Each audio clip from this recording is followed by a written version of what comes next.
Malaysia. Feels good. All the way to Malaysia from the UK.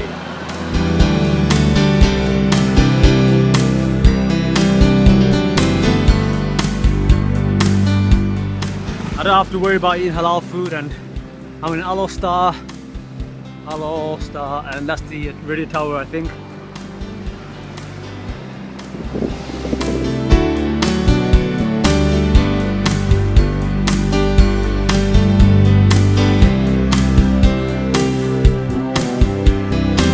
I remember I had some of this stuff here in India, the sugarcane juice, and they serve it here in Malaysia, and they serve it here in these bags. I know it looks like a colostomy bag with somebody's emptied their bladder, but I don't care what it looks like. It tastes bloody marvellous, especially on a hot day.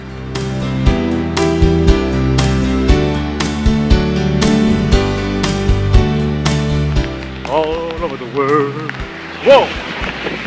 I think I caught the back end of the monsoon season here, but it's nice because I'm due a bit of rain. I haven't seen the rain in a while. It's mild, have a bit of a headwind, but I excel in these temperatures. And plus, I'm getting a flea. All apply there. I'm getting a free clothes wash as well. So it's monsoon season here. You see this? And what better time to have a chill and have some Pringles as well? Yeah.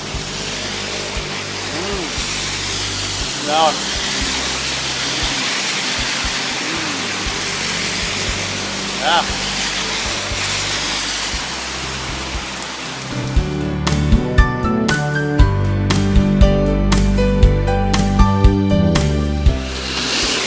Another day, another rainy day, monsoon season.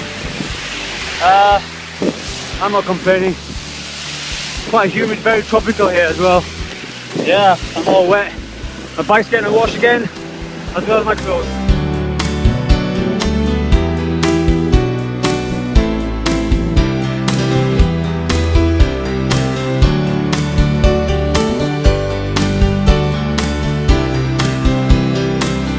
Oh yeah, now we're talking, huh?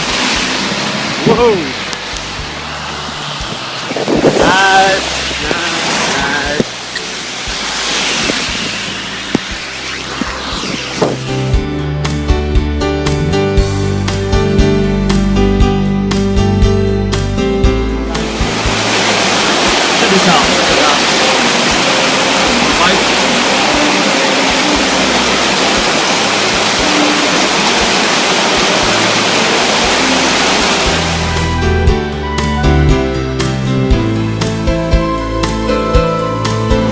And just like the approach to any other, capital, it's always hectic and dodging these slip roads and whatnot, and it's always been stressful and very dangerous as well. I'm just about 10 miles in the outskirts of Kuala Lumpur, so hope I can get there one piece.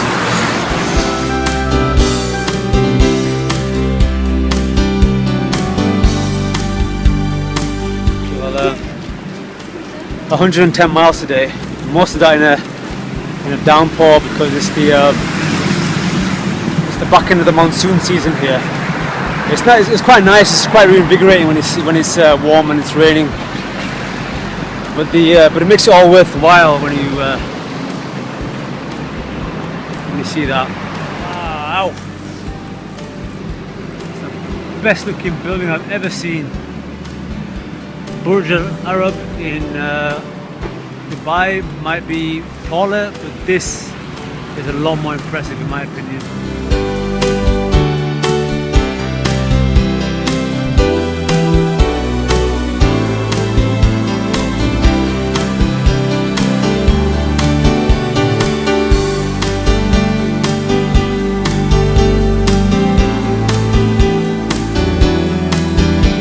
Kuala Lumpur last night. It's New Year's Eve, and it's only appropriate that I see the New Year at the Petroleum Towers.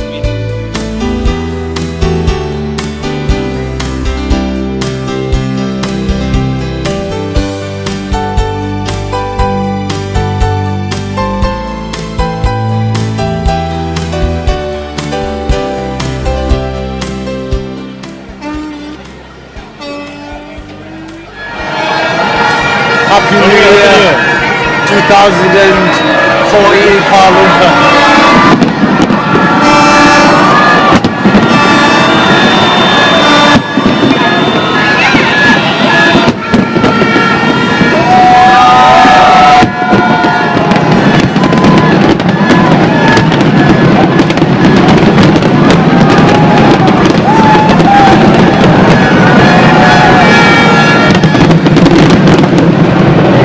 Best 2014. Yo.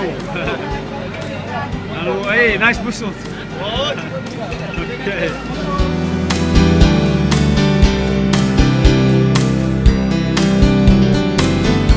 Just riding past these New Year celebrations and I just got sprayed on, man. What the inconvenience of it, man. I had like 3 days rest in Kuala Lumpur and I should feel fresh, but I feel really laggy and tired, and to be honest I'm ready to hit the bed. I must be getting old, man, but you know, I'm headed to Singapore now, and Singapore is maybe about 300 miles from here, so hopefully I do it in 3 days. But feeling like this, it'll take me about a week. Damn. Lovely monsoon season here. And I just left Kuala Lumpur. I was feeling horrible back there, but now with this rain, nice. I feel rejuvenated. There's my bike, and there's a bigger bike. That's a cool looking sculpture, I have to say. And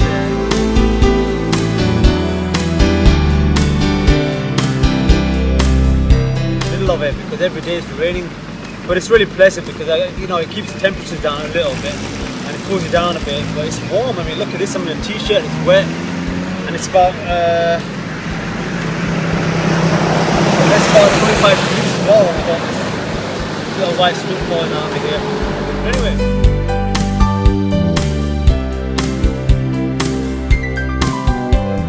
Okay, I'm about to board Johor Bahru, and man, I'm really getting fed up of these.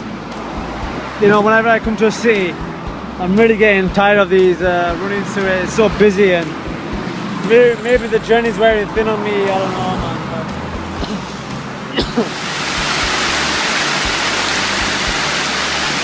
Wow. I was walking by the hard rain. It's still very much the monsoon season here, although it should be over.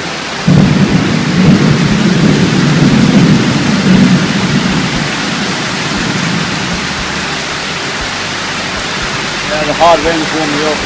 So, cool. Malaysia. And just across that river is Singapore.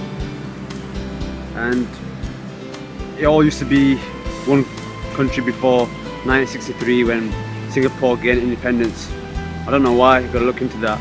But this is the river that divides it, and I was originally going to end my journey in Singapore when I initially planned this, but as you know, I'm gonna try and go well beyond that now and try and get around the world. But to look at Singapore on the other side is just pretty cool.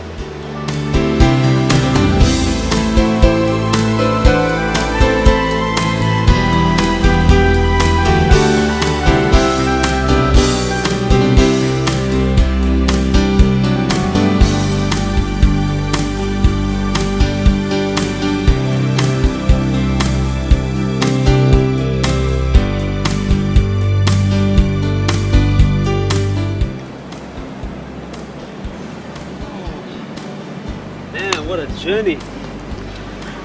So after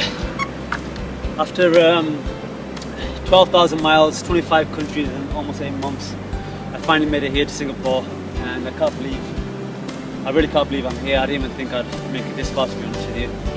When I initially planned the journey, I gave myself as far as Singapore and see where we go from there. And yeah, we're gonna carry on going around the world.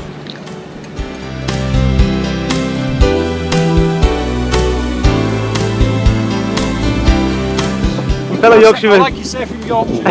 They say from Hull, they say I'm from Humberside.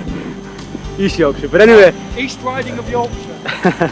Malcolm has been my generous host here in Singapore while I get my while I establish myself here and get my next move sorted.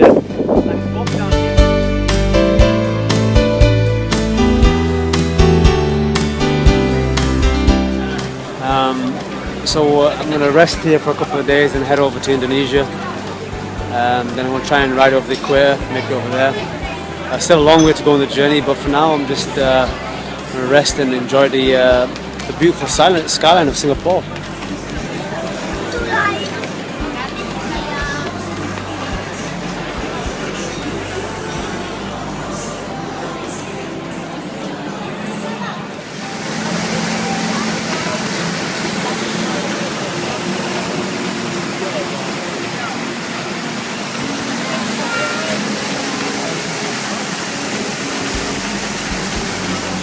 I remember when I was in India, I really missed the place as well, and this is the closest I'll get to it.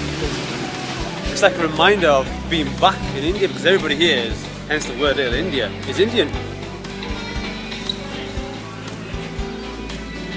From the program, Cycling the World for Charity. We'll be talking to a British cyclist who's just reached the 25th country on his global tour.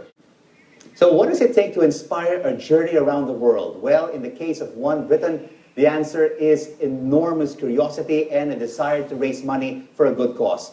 34-year-old Imran Mughal has just ridden the bicycle into Singapore, the 25th country on his global tour.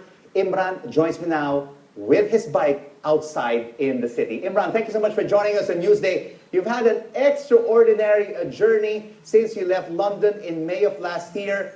Why this ride and why a water charity?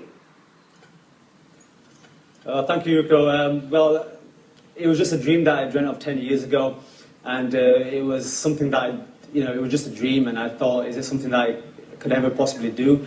Because I'd done a smaller journey in Europe, and then over the years I just started to believe in it even more so, and to the point where I just thought, okay, well, I'm just going to go for it. And so back in May, about a year ago, I was preparing for it, and mentally and physically, and then I got on the road in May.